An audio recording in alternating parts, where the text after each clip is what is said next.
stand for the Pledge of Allegiance. Attention, salute, pledge. I pledge allegiance to the flag of the United States of America and to the republic for which it stands, one nation, under God, indivisible, with liberty and justice for all.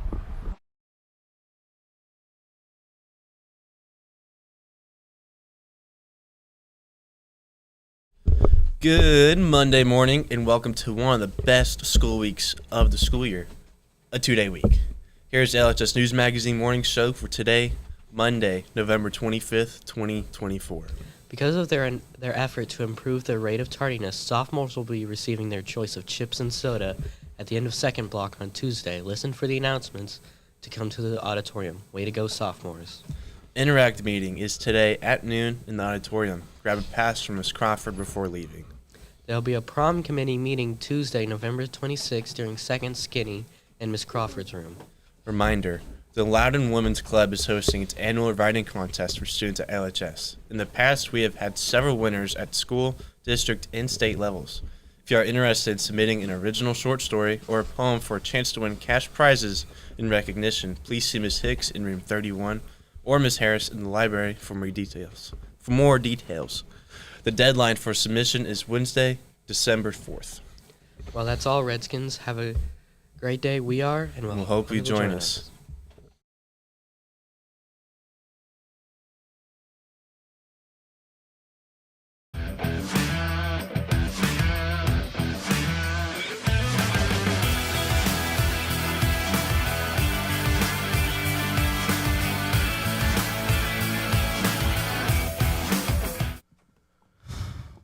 Good morning, Redskins. I'm Caden Ridings. I'm here with Seth Henley. And welcome to the Big Red Sports Show. Man. Thank you. Thank you. Thank you. Time to retire this. What a year sadly. It's been. Basketball season now. Since football's over, but we had to take care of that first, you know. The show must go on, right? Of course. So, from there, now it's basketball season. Time to thrive. I guess we'll see what basketball teams can do. Winter sports. Let's see. Last week, the Redskins finished off taking on McMinn County. Mm-hmm. The girls, they found a good win there, and the boys, they fought battle against a good McMinn County. That's a good team. That's a good team. So to see that, that's definitely high hopes for them. Mm-hmm. I think they, took care of business, and I'm sure, coaches can always find some things that they want to say, that games are always winnable. They're always anybody's game. So, but it's just good to see that fight, and it's good to see the girls come out with a good win. So what's good about this this young boys team is I'm hoping throughout the season that they'll get better. They'll kind of rely on their two veteran seniors there, and Noah Eller and Jaden Capshaw to lead the way throughout the season. And when they face good teams, and they're going to learn how to rally and end up beating them. But being that it was only a 7-point differential. Wait, what's that word? You know what I'm trying to say? Differential, something like that. Yeah, he's got me. Being that it was only 7 points, let's keep it simple. There's hope, like Caden said. It's just one loss. It's a long season, plenty of games to play. Most definitely. And it helps that the second half of the season is going to be mostly at home. So. Yeah, and on the girls' side of things, I think for them it's a good win. I think one thing for them is they always, and even from the boys' team too, I think both teams have they show a lot of grit. I don't think that either team really ever counts themselves out. So already this year so far I've seen from the girls' team is that they show that they want to win. They show that some of them have been in an environment where winning was rare, and so coming in here, they've worked their butts off, and they've worked really hard to get where they are. And now I think this year is like a year to show everybody where they're at, where things are going. And I think they're ready to take care of business and just go out there and handle a few games and just show everybody what they've worked for, which I think is big. I'm excited to see what we got. I am too. I definitely think that both teams have a great chance to go out there and win plenty of games. And I think it'll just be good to see that, and everybody just show what they've worked for in the off season, things like that. All the things that people don't see. Off season, off-season workouts, off-season training, staying consistent. Basketball is different than a lot of sports because, baseball you can go hit in the cage or something, or you can have a cage. I mean, basketball you can have a hoop outside, It's not but the same. You still got to get in the gym. Yeah, you gotta Something get like in the gym. that. You can. Other sports you can figure out, something else, but basketball you got to get some shots. You up. definitely can't just do that once or twice. It's got to be very consistent, hard work. Just being in there in the gym constantly, once, twice a week, if you want to improve. And I've noticed a lot of our basketball players doing that. They love the sport, which is when we were freshmen, that group did not. Didn't seem like they loved the sport. It was definitely different, but we've seen a big change, and I think that has a lot to do with some big time leadership. Oh yeah. The seniors now, I mean, some juniors last year too, like the leadership that they have, with just 2 seniors. But I mean, I still think that they're leading well, and I think, I feel like I've seen a lot more guys understand the fact that they got to get in the gym, or not just even basketball. I mean, this is a sports show.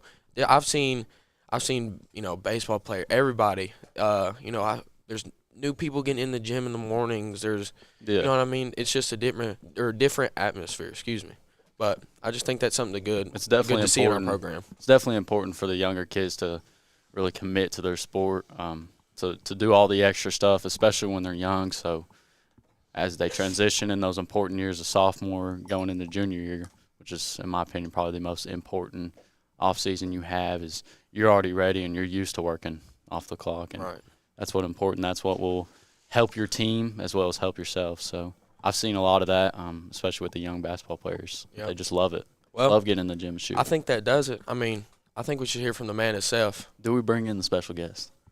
Come on. Coach Graves. Here you are, sir. Awesome. All right. Good to have you. Me, guys. Of course. Glad to be on the show. Stoked. Awesome. Coach Erick, Awesome. Coach Erick really hyped it up of how big of a deal it is to be on the Big Red Sports Show, and like he wasn't kidding. Like this is big time right here. We try loving this. We try and make it, feel as real as possible. 'Cause, I mean, it is real. It's a real deal. Holyfield, in my it's something opinion. that we both enjoy doing. This is awesome. So. Yes. But here we go. We're glad to have you. Of course, we're going to, normal style interview, just ask you a few different things, your input on the season. But excellent. I'll go ahead and start you off. Okay. So with basketball season coming up, you don't have a whole bunch of seniors. Sure. But how important do you feel leadership is on a basketball team? Well, it's massive, and kind of going back to what you guys let in with Noah Eller and Capshaw, Jaden Capshaw are our 2 seniors. They're very different in their leadership styles, but I think both are very important. Cap's more of a rough, tough, gruff kind of guy. He can back it up with the play, obviously, but that's just kind of how he leads. The accountability guy, and then Eller kind of does both. Eller's an accountability guy, but he's also like if somebody's got something going on, they know they can go to Noah and get it fixed out. So I'm excited for what those 2 bring. Noah's kind of been a role player for us the last 3 years, and so this year's different for him in the fact of his play. And so he's really like flourishing right now, and I'm super happy for him. He's dropped a 20 burger in the last 2 games. So a great start for him. I'm stoked for him because he's always going to do that little stuff. He's always going to box out, rebound, play defense. He's going to lead when we need it. But to see him, shoot the ball as well as he has and play within himself, I'm super excited for him. Definitely. Me as well. So it's great to see one of your key guys unleash and start to play to his full ability. But I want to ask you, how many years you been coaching? Tell us. Oh, gosh. That's when you're getting old. You have to think about it. I think this is year number 7 for me here. Okay. I was at a little school down the road, about 20 minutes. Sequoia, we won't talk about it too much. I was there for 2 years. Right. And then I was at North Middle for 2 years before that. So what, 11? 12 if you count my first year in Loudon County as an assistant at Philadelphia. So it's been a hot minute. It's been a while. My follow-up question is 12 years. Wow. Your most memorable one, what season was that? Ooh. Gosh. Man, that's tough. I'd probably have to it's a tight race, but I would probably have to go, what year would that be? 2021 was COVID year after COVID. So for the first 2/3 of the season, it was almost morgue-like in the gym. All that was there was family, immediate family. That would have been senior year for Donovan Blankenship, Brody Harrison, Jackson Williams, Landon Mallow, Cy Massey, Hayden Hauser. You guys know Hayden. Hauser. He's a football coach for you all. And Keaton Herrick was a junior on that team. That was a great team because they were very similar to this year's team. We weren't very big. We had an exceptional player in Donovan, kind of similar to Cap, and we had a lot of guys around them who just did their job well. So that kind of makes me excited for this year's team because they're very similar to that year's team. But that year's team, they were just resilient, man. We couldn't afford too many injuries, and we dealt with one late in the year with Brody. We lost 6 games in a row to finish the regular season, one of which was Lenore City. So you're like, gosh, Coach Graves, how was that your most memorable year? Because we turned around and won the district championship and beat Chattanooga Brainerd, which was the first time we'd beat anybody from Chattanooga, the other side of our region. So I think that year definitely has to be my most memorable. And then my first year as well is right up there. It didn't finish how we wanted because we got upset in the district tournament, but we started the year 18-0. We were 24-4. Probably the most talented team I've ever coached my first year here at Loudon. Great question, man. Great question. That was J-Mo's senior year? That was Jamison Herrick's senior year, yes. Okay. Who was on that team? Mason Small, Caleb Dutton, Donovan Blankenship was a sophomore. I knew them too. That was kind of his coming out party. J.D. Thaxton was on that team, probably the best pure athlete I've ever coached. And a lot of great role guys there. Lucas Bivens was on that team. Landon Bub Parks was on that team. Just solid squad right there. Well, you see, all those teams, I'm sure they have a common theme. A lot of teams, you got to find that key to success. You got to have that thing. And sometimes it's different for each team, and being a part of, different sports teams throughout the high school and through each program, you kind of figure out, how coaches have to go through. And, it's like there's a time period where coaches have to figure that out and what it is for that team. But once you find it, it's money. Yes, absolutely. So what do you feel is especially this year? So with this year's team, what do you think is that big key to success that you think you guys have or you'll need moving forward? Especially after the first couple games. Well, number one, I kind of go back to what you all were saying. You were pretty much talking about our school culture. Our school culture is in a great spot, and you've seen it through, our athletics. Whether it's football, basketball, I think you're going to see it in our spring sports too, because we just have great athletic leadership in our building right now, which we just honestly haven't had the last few years. I'll just be real. And so I think that's going to be number one for us. One of our big sayings, and some people, that's just fluff talk. It's not fluff talk for us. How you do anything is how you do everything. And so we try to live by that. Are we going to fail? Are we going to come up short? Sure. But if you don't do it the right way, you do it again. And so I think that mindset is going to be huge for us. Good, bad, or ugly, we got to stick together. And that's something I've really tried to focus on as a coach, and these guys have bought into. Something I, quite frankly, haven't done a very good job of the last 2 years. So I'm excited for them in that respect because they have bought in, and I think that's number one for us. And then outside of that, we're anybody that watches us play, and the boys know this too. I've said this to them. We're not the biggest team around. Okay, so our offensive spacing and selection there has to be really good, and we have to be tougher than anybody else we play. Right. When it comes to rebounding, defense, stuff like that. And so far with this group, I don't see any issue there. I think we're going to out tough and out fight. We'll make sure of it. But we've really changed our offense from the last few years. We've played a lot of ISO ball, and it's just not good basketball. It's asking too much one individual or two individuals.